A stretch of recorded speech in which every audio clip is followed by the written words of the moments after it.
Hi, everyone. Welcome to Thanks for Sharing. I am your host, Jackie Pack, and I'm glad you're here.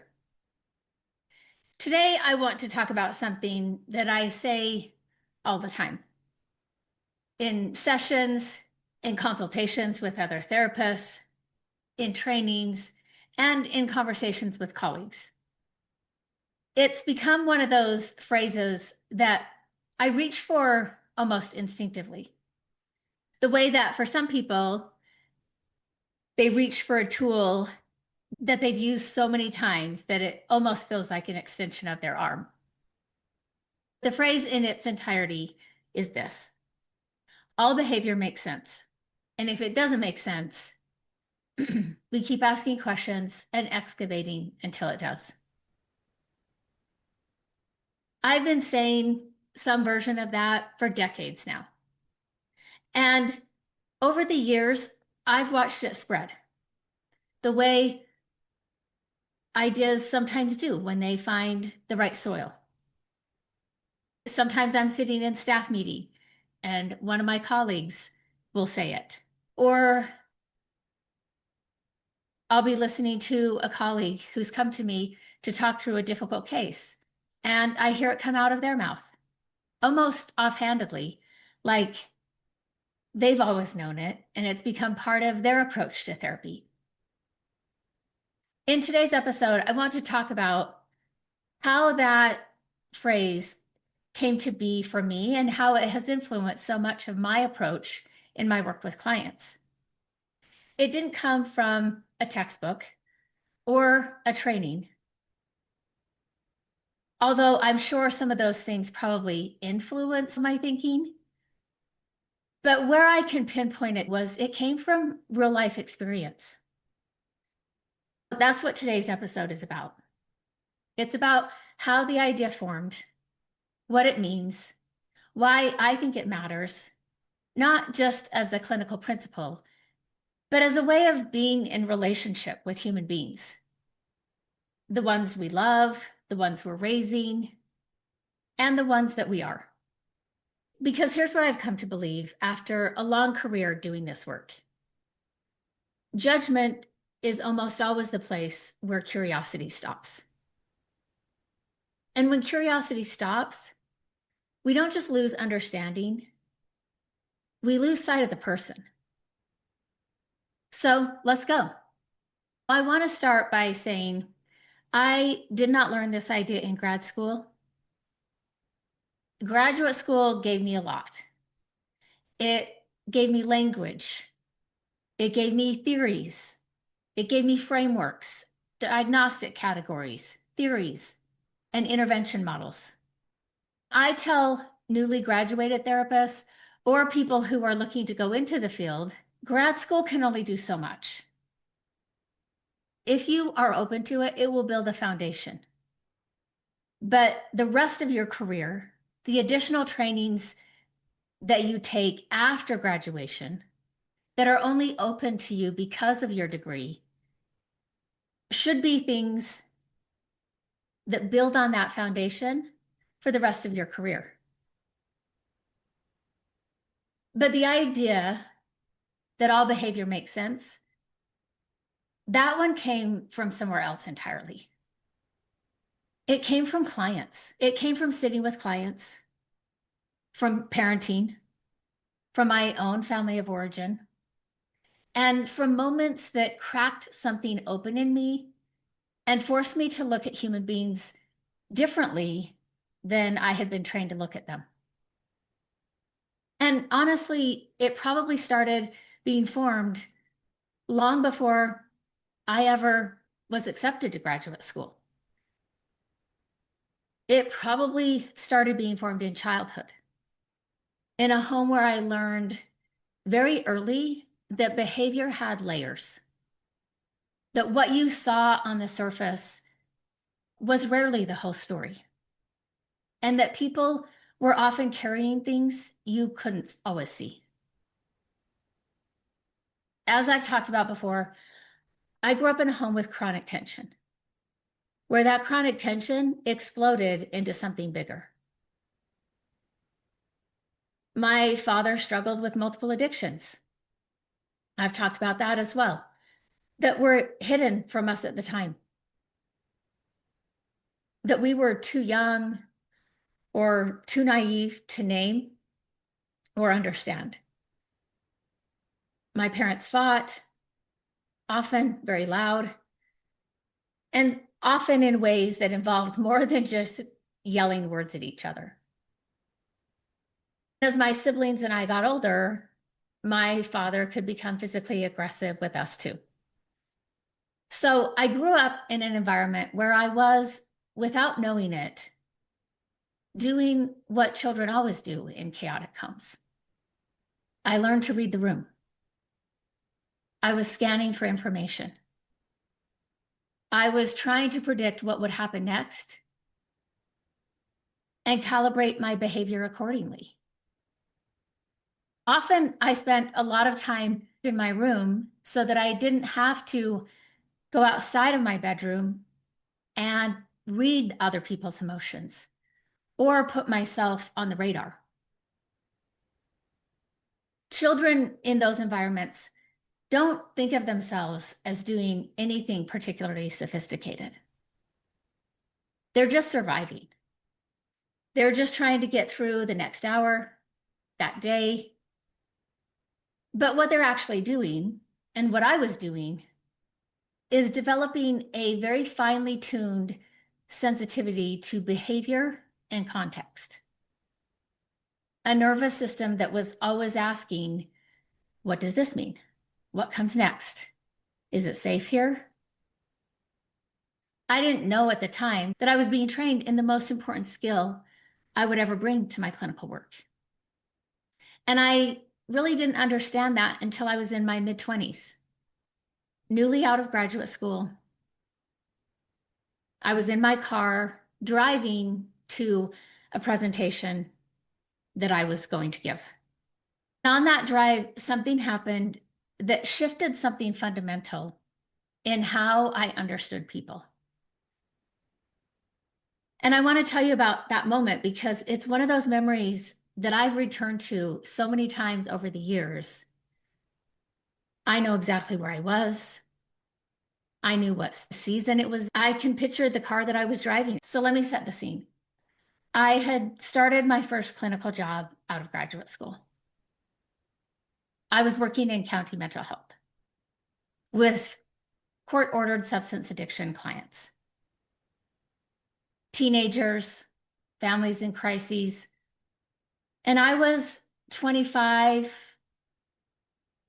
soon to be 26 years old. I'd gotten married 3 years before that. And I can pin the timing that precisely because I remember exactly which job I was at and the presentation that I was headed to, which wasn't usual. I was driving on a mountain road up to a camp that I had been asked to come present. At the time, let me place it, this is 1995, 1996. And I was listening to a book on tape. It was a biography on cassette tape in my car. Yes, that dates me. I know. And I cannot tell you who the historical figure was that I was listening to the biography about. I genuinely don't remember. But what I remember was this moment in the book. The author had been talking to the subject's adult children. So these are grown children reflecting back on their father, describing what he was like, what made him uniquely himself. And they were sharing little idiosyncrasies with obvious warmth and affection. The kind of details that people recall when they love someone and they're looking back fondly at memories. And then they described a specific behavior. I don't remember exactly what behavior it was, but it hit me because it was something that my dad did. What happened inside of me? My immediate gut level response was kind of a visceral recoil, like an internal flinch. Growing up, that behavior that my father did felt like nails on a chalkboard, not just to me, but also to my siblings. It was one of those things that was intertwined with everything difficult about our home. The unpredictability, the walking on eggshells, the low-grade hum of anxiety that was just the ambient noise of our childhood.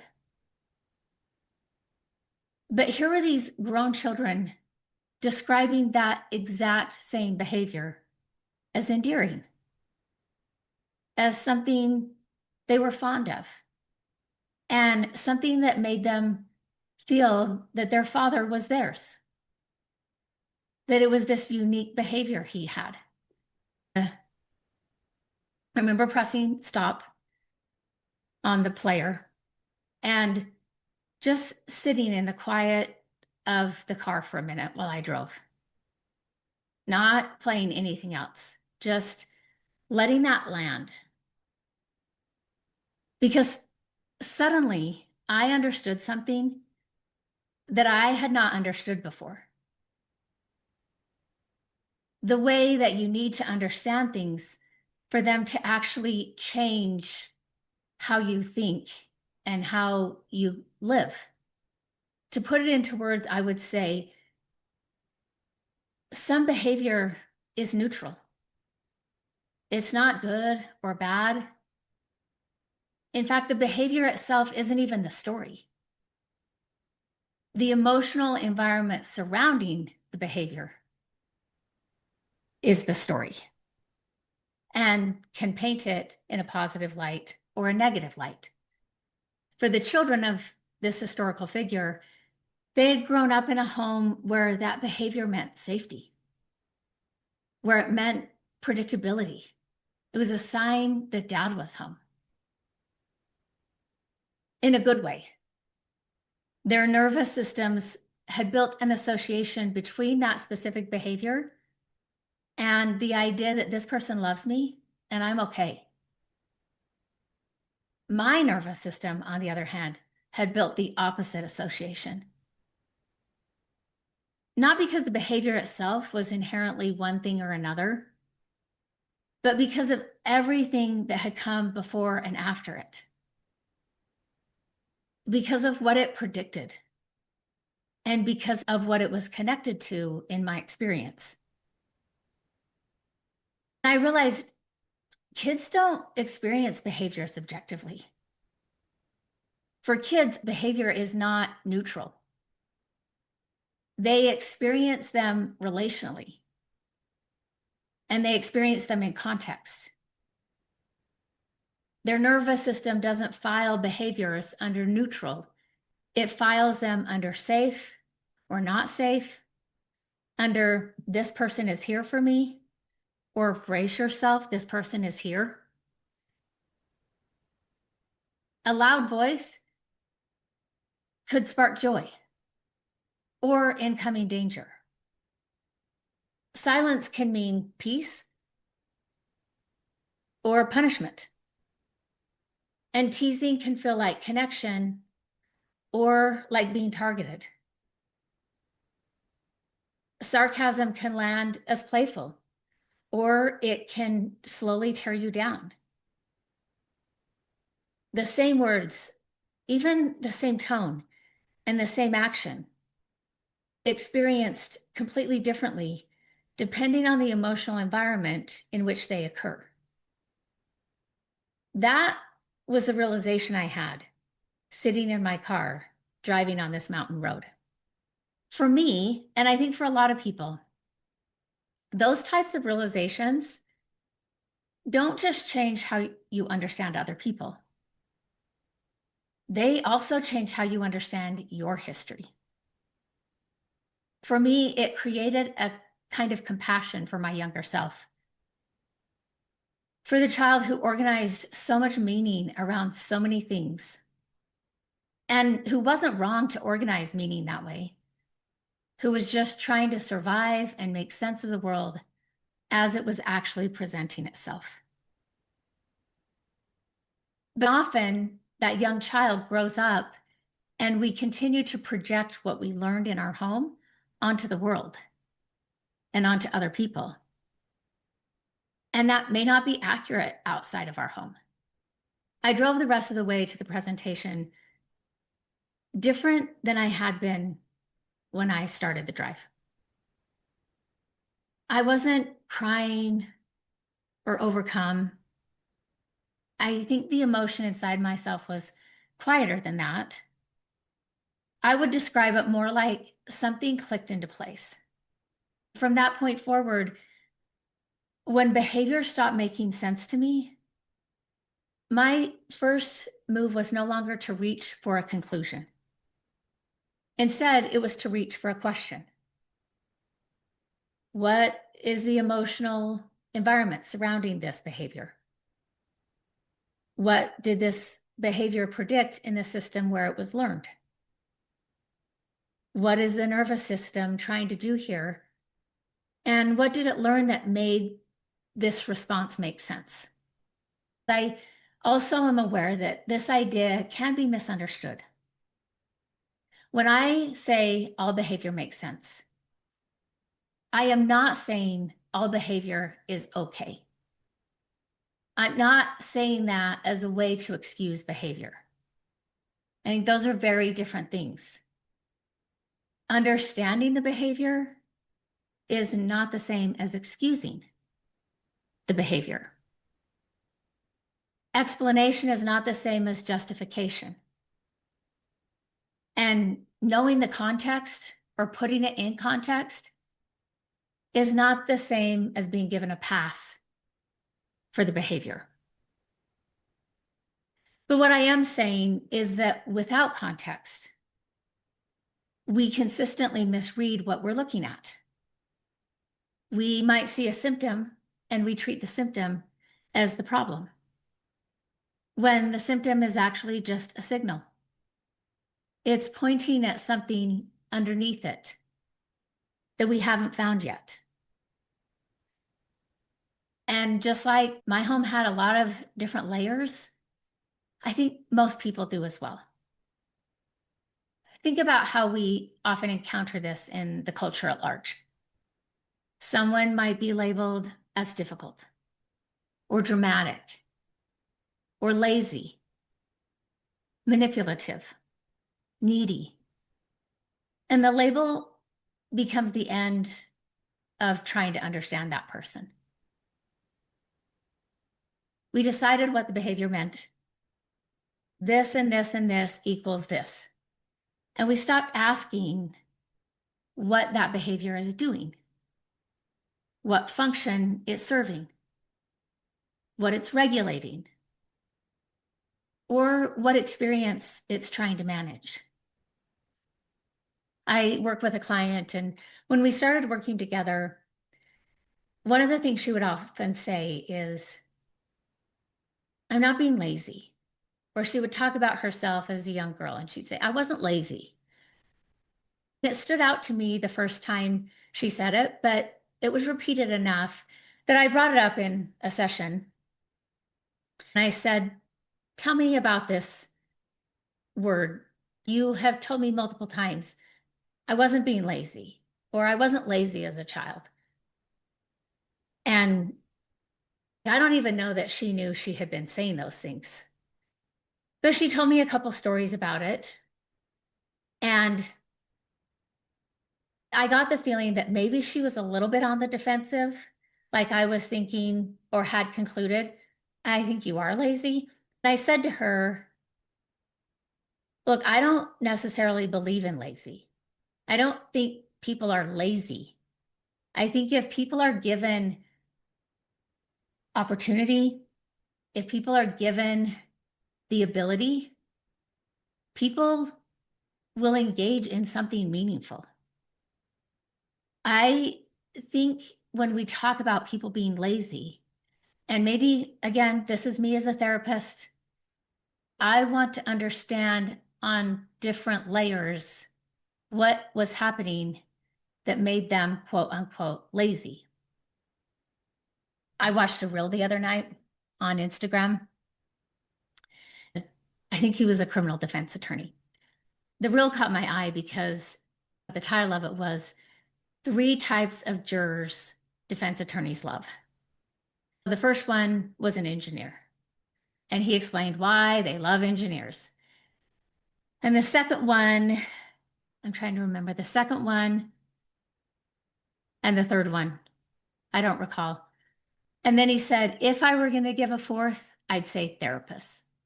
In my experience, I've been called to jury duty 3 times, dismissed right out of the gate. So my experience was they do not want therapists. But he was saying the reason we like a therapist is therapists aren't so much concerned about what happened, the behavior or the crime. They're more concerned in who is this person and what makes them do what they do. I don't know that that's the type of juror I would be. In the cases that I was called to, I think I could have been a fair juror. I expect accountability from my clients. And I don't think their past story is an excuse for bad behavior. But that's a little bit of a side tangent. So back to what we're talking about. In my career, I've worked with addiction. And in my experience, addiction almost always makes sense once you understand what it's regulating emotionally. When you understand that the addiction itself is the symptom of something deeper, and it's regulating emotion, pain, anxiety, shame, loneliness, or a nervous system that never learned another way to come back to baseline. That doesn't mean addiction can't destroy somebody's life. It almost certainly is. But if you only address the addiction and you never address what the addiction is managing or the underlying issues of addiction, you're just treating the signal and leaving the source intact. Working with people-pleasing clients almost always makes sense once you understand attachment fear. When you grow up in a home where love felt conditional, where the relationship was okay as long as you didn't take up too much space and you didn't need too much or didn't disappoint anyone, learning to read the room and mold yourself to what the other person needs is a breathtakingly intelligent survival adaptation. It kept the relationship. It kept you connected. It kept you safe. And it worked until it didn't. And then it started costing you your sense of self. Avoidance almost always makes sense when you understand shame. Not just embarrassment, but toxic shame. The deep cellular belief that something's wrong with me. I'm flawed. And if people see me clearly, they'll leave. Avoidance keeps that belief intact because it prevents disconfirmation. If I never try, I can't fail. If I never show up, I can't be rejected. The behavior might be irrational looking from the outside, but once you understand the further story, it might be completely rational from the inside. Hyper-independence almost always makes sense when you understand betrayal. When the people who were supposed to show up for you didn't, repeatedly. Learning not to need anyone is adaptive. It protects you. I'm not going to ask. I don't have needs. I won't be dependent. And then I won't give anybody the power to let me down again. That's not pathology. That's learning. That's a nervous system doing exactly what nervous systems are supposed to do. Anger almost always makes sense when you understand powerlessness. For a lot of people, especially people who grew up in homes where they had no voice, no say, no autonomy, and no ability to influence what happened to them, anger is the one emotion that doesn't feel like surrender. Sadness feels vulnerable. Fear makes them feel small. But anger has energy. Anger says, I am not okay with this. So when I say all behavior makes sense, what I mean is behavior always has a certain type of logic. And if we can't see the logic, we haven't found the context yet. And we need to keep asking questions. We need to keep excavating. Not long after that cassette tape moment, I had another experience that shaped me in a way I still feel today. This one happened at that same first job in county mental health. I was working with a 16-year-old boy. He lived with his father and his older brother. The family was poor, not even comfortably working class, but genuinely resource scarce. Dad was morbidly obese and on disability. They didn't have a car. My client walked everywhere. When I met him, he was a really impressive kid. He was a good student. He was smart. He was well liked at school. Students liked him. Teachers liked him. He had a certain quality about him. You know how some young people just have this essential warmth, this way of being with other people that makes you want to be around them. He had that. But he also had drug use issues that had gotten him involved with the courts, which is how he ended up working with me. Over the first couple of weeks that we worked together, he started opening up. He told me what his life outside of school looked like. He was isolated mostly. No transportation. He lived on the wrong side of town. So no activities beyond walking distance. No money for things kids his age were doing. No money for extracurricular activities. And he was smart enough to know that he was missing these things. He felt it. And then in one session, he told me something that for him was hard to say. He told me that he was ashamed to have friends come over to his house. Not because the house was small or dirty or old. I mean, the house was small and it was old. He said it wasn't dirty, but it smelled.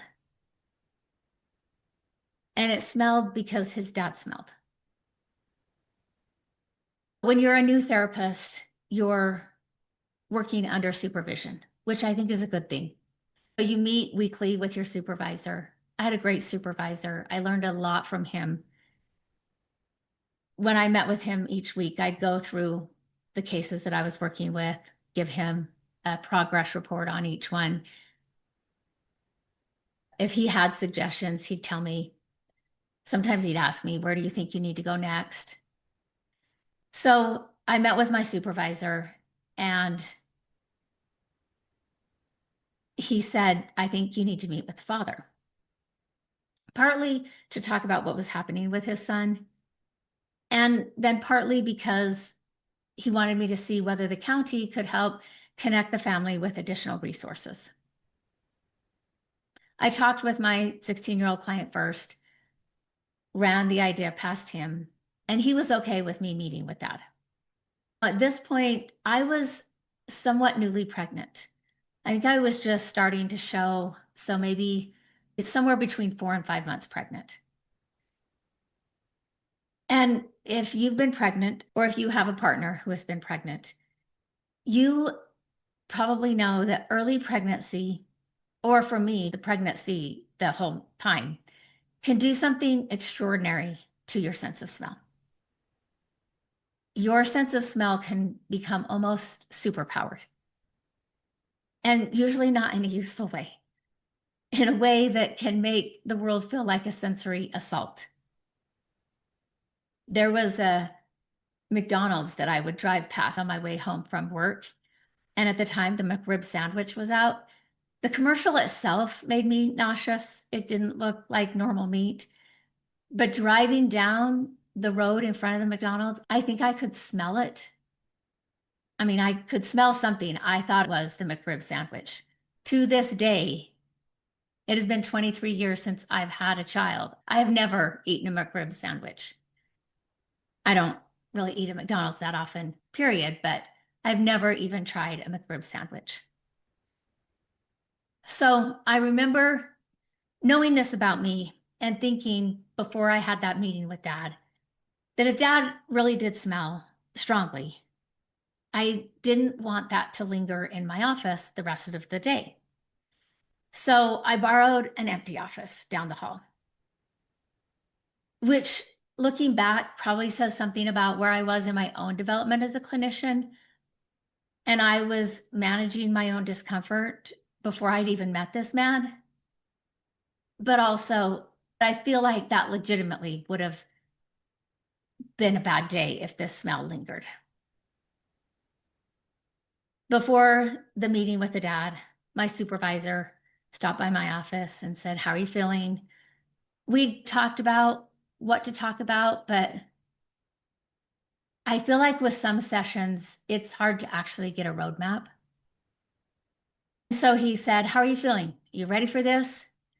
And honestly, I said, "No," because graduate school cannot prepare you for these types of sessions where you're having to bring up with a father that his son is ashamed because he smells and the whole house smells.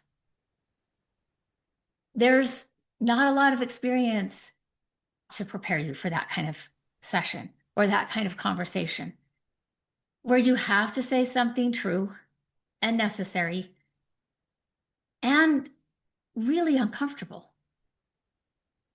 There's no real way to tiptoe around it and clearly explain what you're trying to say. There's no elegant transition into it. And there's no good clinical language that makes it not what it is. I think my supervisor, his preparation for me, I think I learned this from him. I've repeated this to other clinicians. He said, sometimes we have to hold the reality that people are hoping that this person can come to therapy and that the therapist will say what they can't say. Which I do think that's helpful. I think about that. I pull from that when I have to have these hard conversations. It doesn't really give me the language for the hard conversation. But I think my supervisor pointed out, your client is depending on you to address something he doesn't feel like he can address. So the dad arrived. He was genuinely kind. He was warm. He noticed my pregnancy bump right away. And he asked how far along I was and if I knew what I was having. We talked for a few minutes, just easy conversation, the kind that happens between people who are both trying to find their footing in a slightly awkward situation. That casual chit chat when you're meeting somebody and trying to make them feel comfortable and they're trying to make you comfortable, that type of conversation. And I realized I felt it in my body. There's no transition that's going to make this easier. There's no natural thing he would say that gives me a lead in for what I have to say. I told him that his son was struggling socially, that he felt isolated because most of his friends didn't live within walking distance.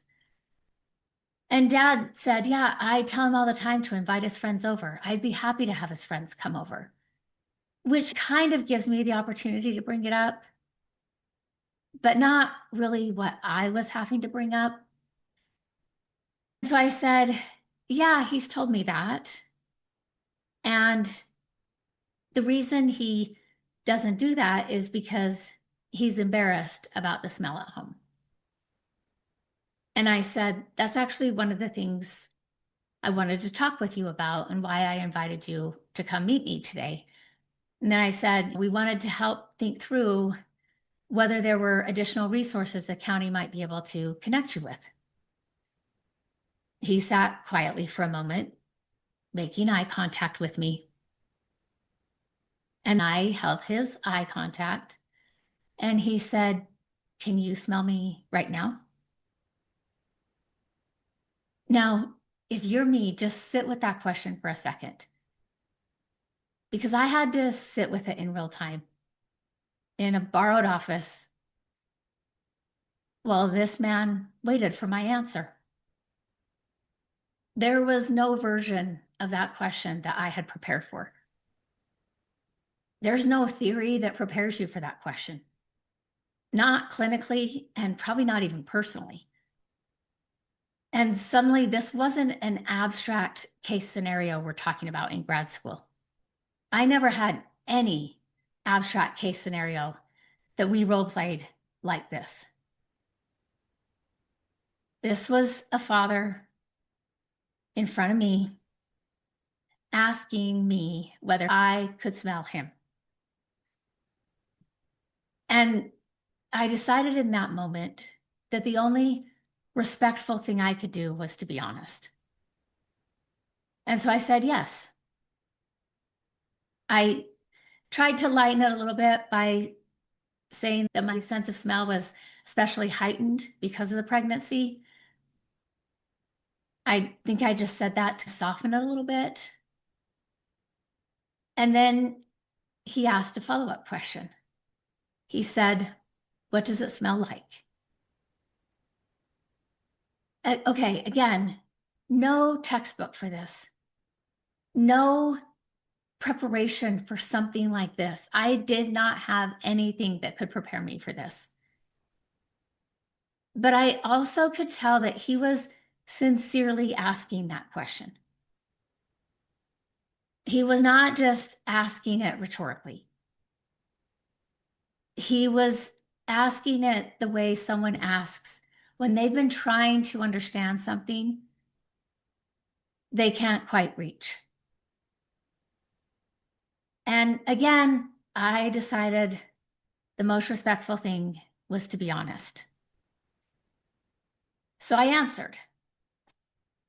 I'm thinking in real time, okay, let me identify these smells. And so I said, well, I think it's a combination. And I said, I think it's tuna fish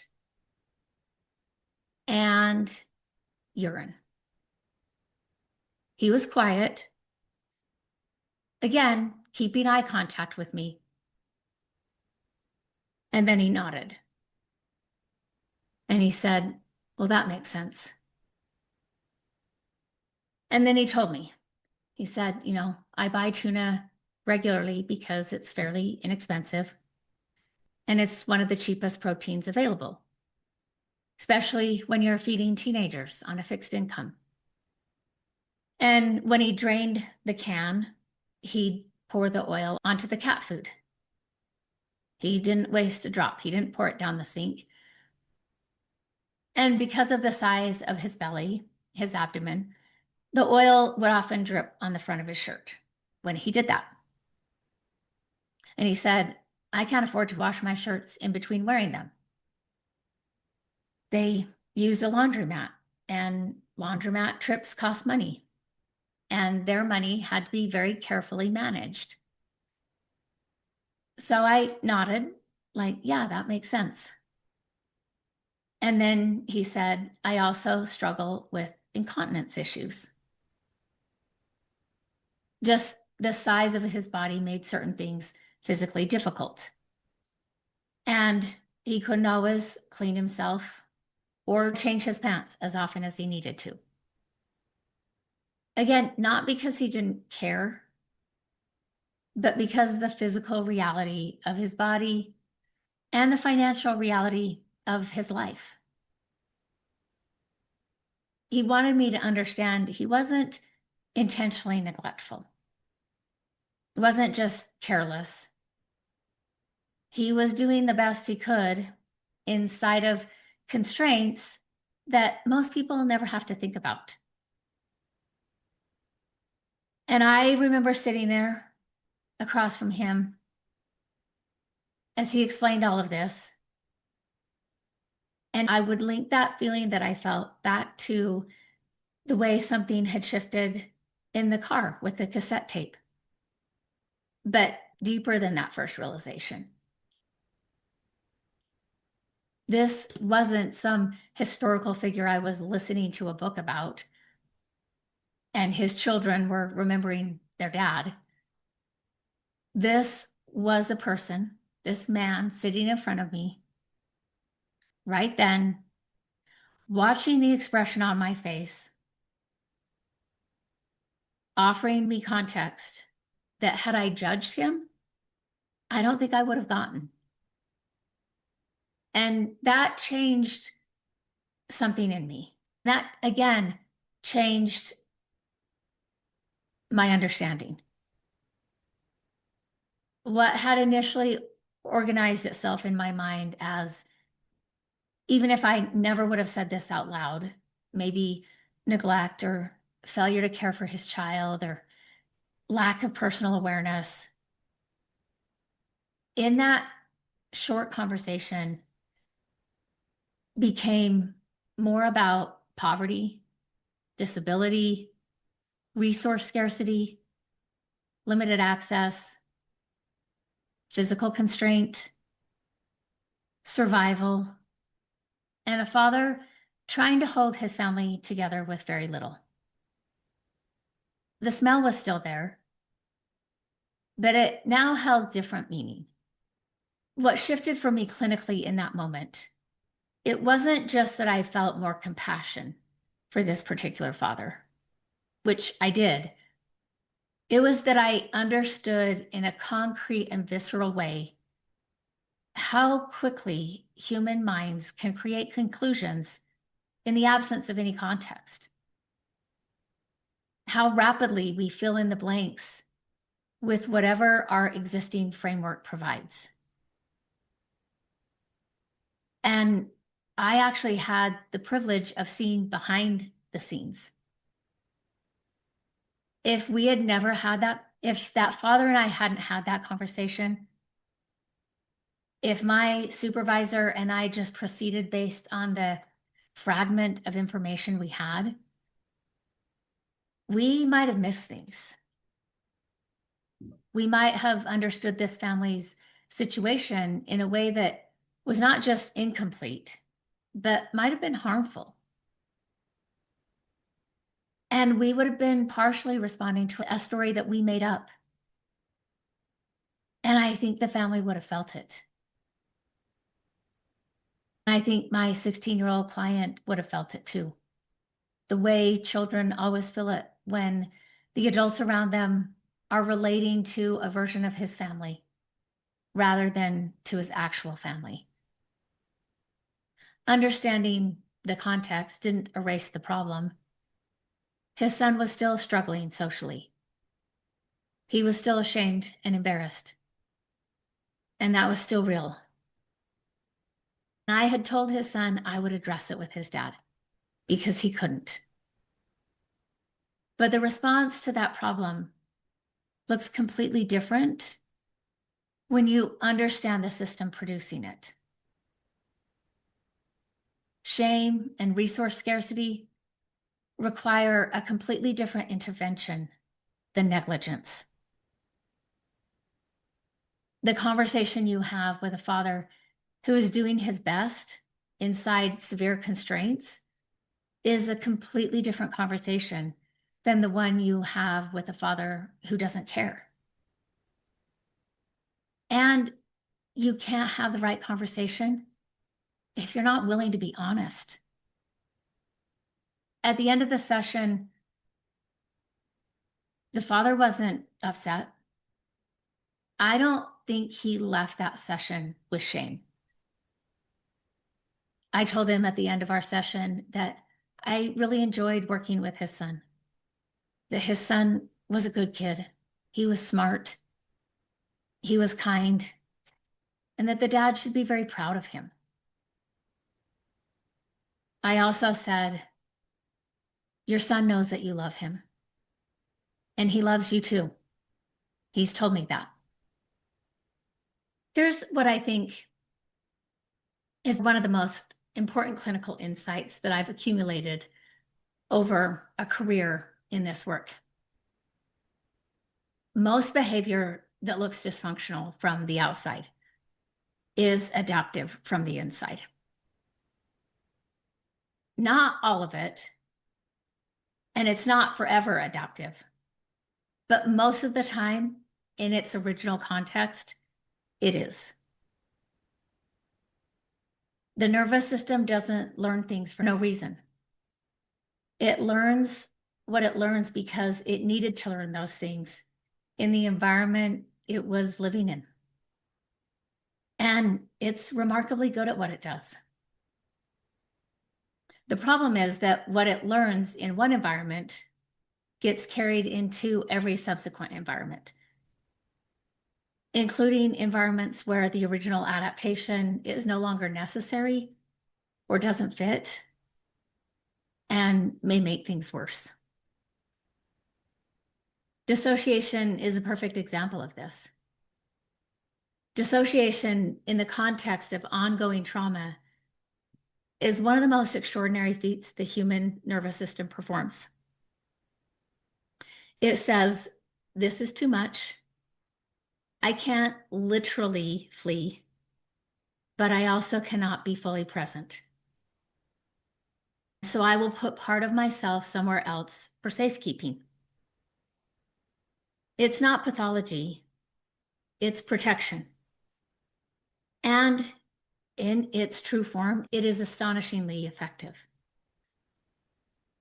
The problem is that the nervous system doesn't automatically stop dissociating once the danger is over. The pattern was learned for good reason. And the nervous system doesn't know on its own, without practice and support, how to unlearn it.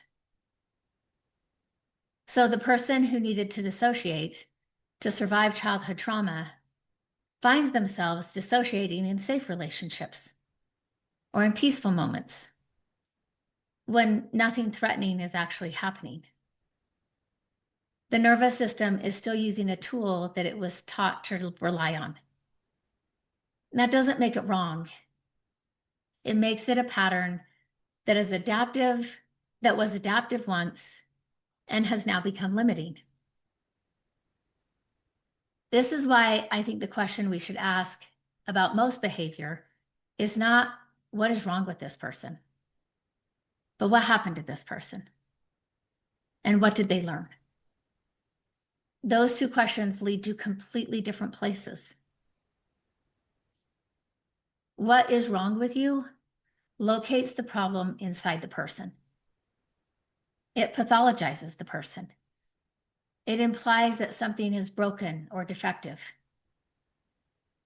What happened to you, or what did you learn, locates the behavior in the context. It explains. It opens a line of inquiry. It treats the person as someone who responded to their circumstances in ways that make sense, and it opens the possibility that new circumstances might produce new responses. That's not just semantics, it's clinical. And it's often the difference between a therapeutic relationship that actually goes somewhere productive and one that spins its wheels for years or only gets to band-aid fixes. I want to shift gears a little bit here and talk about how this principle showed up for me in parenting. Because I think the most important things that we understand clinically, especially when we become a clinician before having kids, but even if your kids are young, they eventually find their way into how we love the people closest to us. And I see this happening with my clients too. The work that we're doing in sessions actually starts showing up in their homes, in their relationships. And sometimes those two things teach each other in ways we don't expect.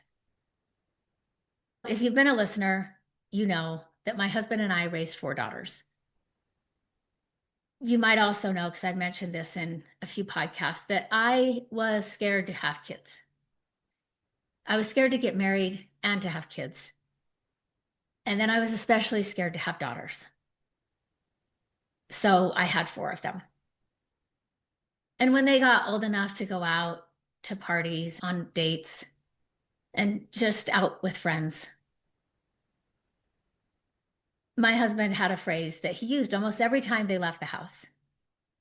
He would look at them and say, "Don't put yourself in rape situations."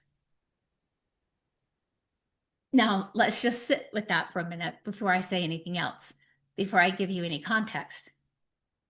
Because I do think it's important not to just rush past it or hear it and draw a conclusion. That phrase actually made me uncomfortable the first time I heard him say it. Not because I didn't understand what he meant. I understood completely. And I've said this before, fathers parent differently than mothers do. And I think I even knew that when he said that, he is saying that as a dad. He was trying to say, be aware, have discernment. That kind of situational literacy that keeps young women safer in a world that is not always safe for them. He was trying to say, know where you are, know who you're with, trust your instincts, and leave when something feels wrong. I think he had taught them that over their life. And I understood all of that. I had watched him with our daughters. And you also realize as a parent initially when they start preschool or kindergarten and then full day school. My kids didn't have the option for full day kindergarten. I know some people do. But where we went to school, it wasn't full day kindergarten. But you start to realize, oh, wow, they're outside of my sight. And when they start school, you can instantly see them going on a date or hanging out with friends. And you know it would be inappropriate for you to be there watching, making sure that they're safe. And so you realize I have got to teach them to also be responsible for their safety because as a parent, I cannot always be there to make sure they're safe. So I understood all of that. I also felt that there was something in the phrasing that needed a companion. So I would always add something. After he said what he said, I would then say, and if something like that happens, it's not your fault. We'll support you. You can tell us. Because I wanted them to hold 2 things at the same time. One message was about safety. And as a dad, he was saying, your safety is yours because I can't be there to make sure that you're safe. It was about having that skill, the awareness, and the autonomy to protect themselves as much as they could in a world where they could not protect themselves from everything. The other message was about attachment, about what we as parents would be like if the worst happened, about whether they could trust us with their most difficult experiences, and about whether our love for them was conditional on circumstances staying within a certain range. Both messages mattered. Both were necessary. Because again, here's the thing about raising kids.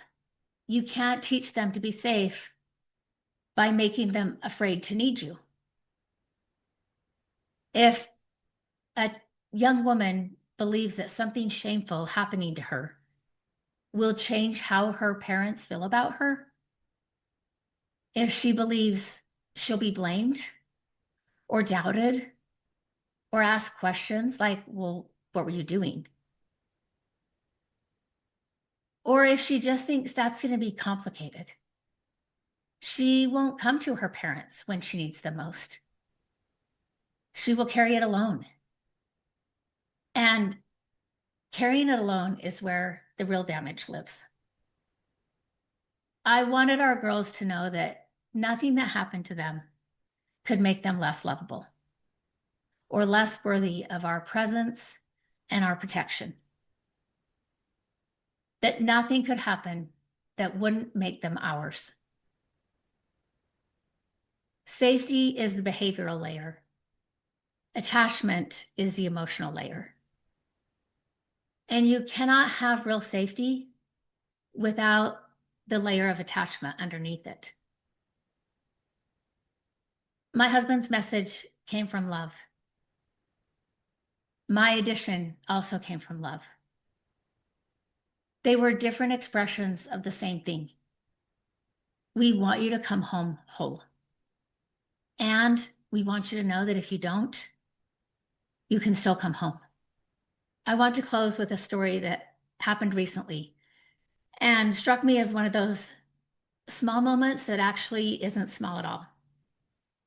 So my third daughter, she's 26, and her boyfriend were headed to Moab with some of his friends for the weekend.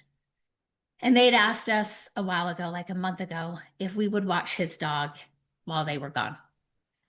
So they were dropping the dog off at our house before heading to Moab for the Memorial Day weekend.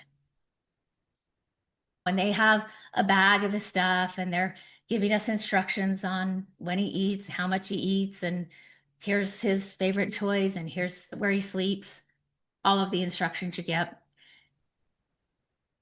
And as they were leaving, I told them what I always tell them: be safe, have fun, I love you. And her boyfriend, this young man who's been part of our family for not even a year yet, smiled and said, yes, don't do stupid. And I paused because that's something my husband has always said to our girls. Don't do stupid.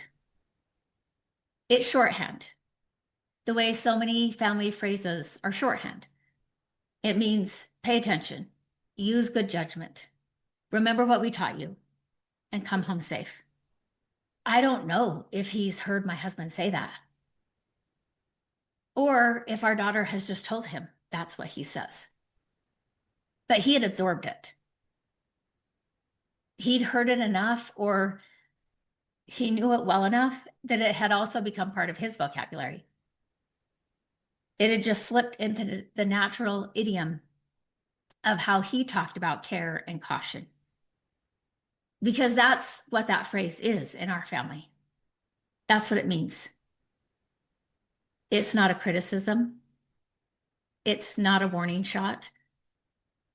It's a love language. It's the way we say, you matter to us and we want you back. In another family system, that phrase might land completely different. It might sound dismissive. It might sound like an implication that you're prone to making bad decisions. It might feel like control masquerading as concern. But in our family, it holds warmth. It holds history. And it holds the particular texture of my husband's love for his daughters, which, yeah, sometimes is blunt. It's always real and it's never in question. That same phrase could have different meaning because of the emotional environment it lives inside. And I had this small moment of recognition after they left, because that's just the whole thing, isn't it?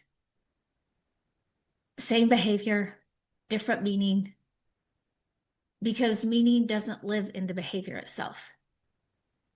It lives in the relationship, the history, the emotional environment, and the nervous system that learned what to expect.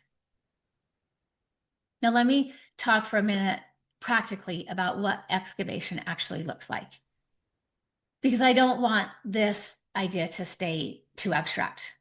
I want it to be useful. When a behavior doesn't make sense to me in a session or in a relationship or in myself, here are the questions that I've learned to ask. The first is simply, what is this behavior doing? Not necessarily, what does it look like? I'm not yet to what does it cost the person, but what function might it have served? What is it trying to manage or regulate or protect against? Because behavior is almost always functional. It is doing something. And if we can identify what it's doing, it's almost always trying to do something positive for the person. And if we can identify what that is, we can start to understand what it is responding to. I think the second question is, where did this behavior make sense? Almost every coping pattern, every relational pattern, every apparently irrational response was learned somewhere. It made sense in its original context. And we need to know, what is that context? What was it like for this individual? What did this behavior protect the person from? Or what did it provide for them in the system where it was developed? And the third is, what does the person believe is true underneath this behavior? Most persistent patterns are organized around a belief. It might not be a conscious, articulated belief, more like a belief they feel in their bones and in their body that operates even below the level of language. I'm too much. If I need things, I will be abandoned. Something is inherently wrong with me. The world is not a safe place. I don't deserve more than what I get. When you find that belief, you found the real thing that you are working with. And the fourth, the one I think people forget most often, is, what would the cost be to this person if they did something different? Change is not simply a matter of insight or motivation. It involves giving something up. If people pleasing has kept your relationship intact for 40 years, stopping the people pleasing means risking those relationships. If anger has protected you from feeling powerless, then letting go of the anger means feeling the powerlessness underneath it. Now, it also means we have to learn how to have a different relationship with empowerment. If hyper independence has kept a person from being betrayed, learning to be interdependent means becoming vulnerable to betrayal again. Understanding what change costs is not a reason to avoid the change. but we have to identify it to approach change with enormous compassion and patience. When I ask these questions, when I sit with the questions and I let them be genuine rather than just rhetorical questions, given time, the behavior almost always starts to make sense. It's not always a quick process. It can take months or years for the real story to emerge. I had another client at that first job. I learned a lot, probably because I was so new. She was court ordered, and she came every week because the court said she had to, or she'd be locked up. But she didn't say a word. The court could not make her engage in therapy. I couldn't make her engage in therapy. So she showed up at the time she was supposed to. She came in my office. I spent the first couple of sessions sitting with her. I might ask her a few questions. How's your week going? How's school going? She didn't answer. She said nothing. Eventually, I started saying, hey, if you actually want to talk about something, I'm happy to talk about something. But I understand that the court can make you be here, but it cannot make you start to talk. And I respect that. So you come, you sit in my office. I'm going to work on my notes because therapists always have notes to write. So I'm going to go to my desk and I'm going to work on notes. But if you have something to say, or if you have something you want to talk about, or something you want to ask me, I'm happy to stop and come have a session with you. I had to write reports to the court every couple months. I would say, so-and-so comes. She comes every week. She doesn't miss. She's on time. And she didn't get locked up. And that probably went on, it seems like 6 months. And it might have been 6 months. It might have been 3 months. It was a long time. She would come. I would tell her the same thing. If you want to have a session, if you want to talk to me, the hour is yours. But if you don't want to talk, if you just want to sit here, that's okay. I'm going to be doing my notes. If you change your mind, let me know. And she would sit in my office and I would work on notes. At the end of the hour, I'd say, all right, well, good to see you. I'll see you next week. One day, she did start talking. I was doing notes. She didn't start at the beginning of the session. It was probably 10 minutes before the session ended. And she said, do you know I steal things from you? And I turned around, I walked over to the seat that's closer to her. And I said, I know after you leave, some things are missing from my office. I said, I don't know why you want staplers and Scotch tape dispensers. I didn't have a lot of personal things in the office, and I didn't buy these things. The county did. But I said, I do notice after you leave that they're missing. That was it. That was all she said. She didn't say any more that session. And we continued, me working on notes, her sitting in the chair, not saying a word. Maybe another month passed, and she started talking. She actually started sharing what was going on with her life, how scared she was of the world, how this tough exterior she had created provided safety for her, safety that no one else had ever provided for her. I learned a lot about what her behavior meant. Sometimes it takes months or years for the real story to come out. Usually people can't get there all in one therapeutic relationship even, and that's okay too. The excavation matters even when it's incomplete. The act of asking, of treating someone's behaviors as something that has meaning rather than something that's simply wrong is itself a form of care.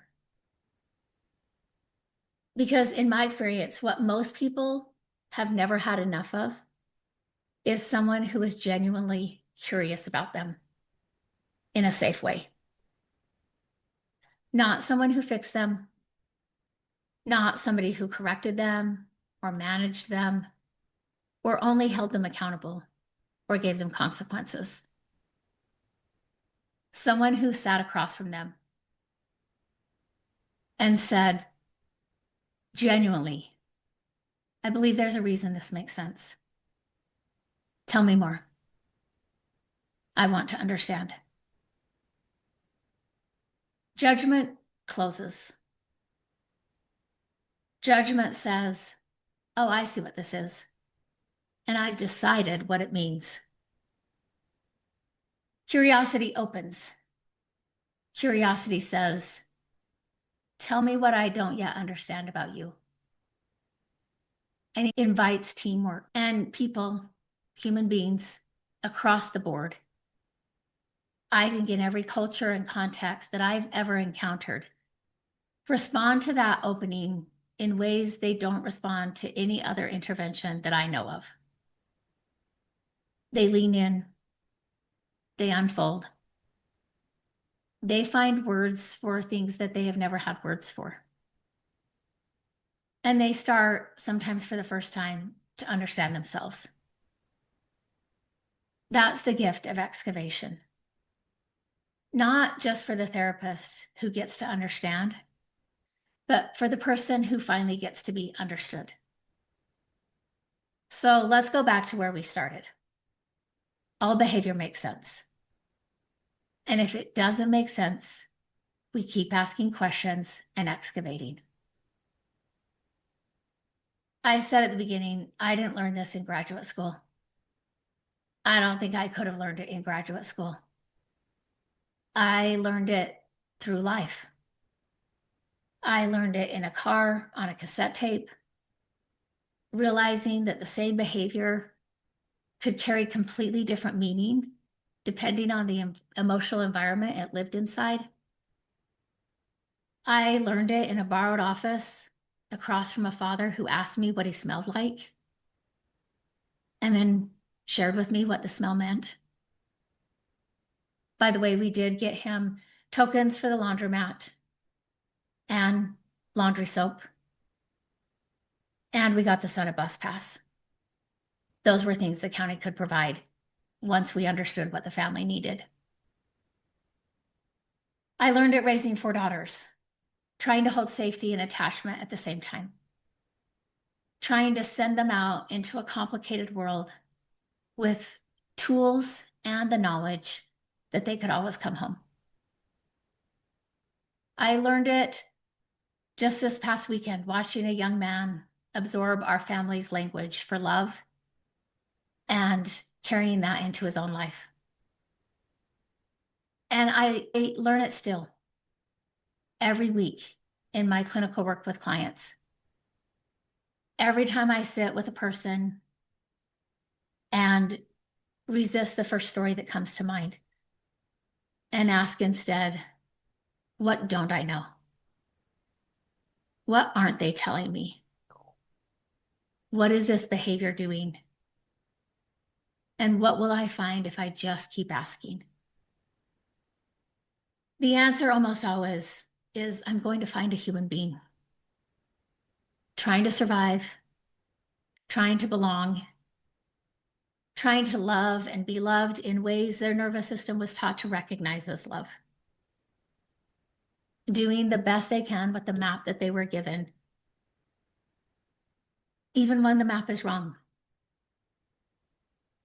That doesn't make all behavior acceptable. It doesn't remove accountability. It doesn't mean we don't set boundaries or consequences or point out that someone needs to change. But it means that we do all those things differently because we've done the excavation first. When we have the understanding before we respond. And that often involves staying curious longer than feels comfortable. When we remember that the behavior we're looking at is almost never the whole story, and the rest of the story belongs to a person who has probably been waiting a very long time for someone to ask and to see. Be curious, stay curious, keep excavating. Thanks for being here today. Thanks for listening. At the end of this episode, I want to remind you that your story matters. There's something meaningful in every chapter. Don't wait to share your story until it's finished. Until next time, Jackie.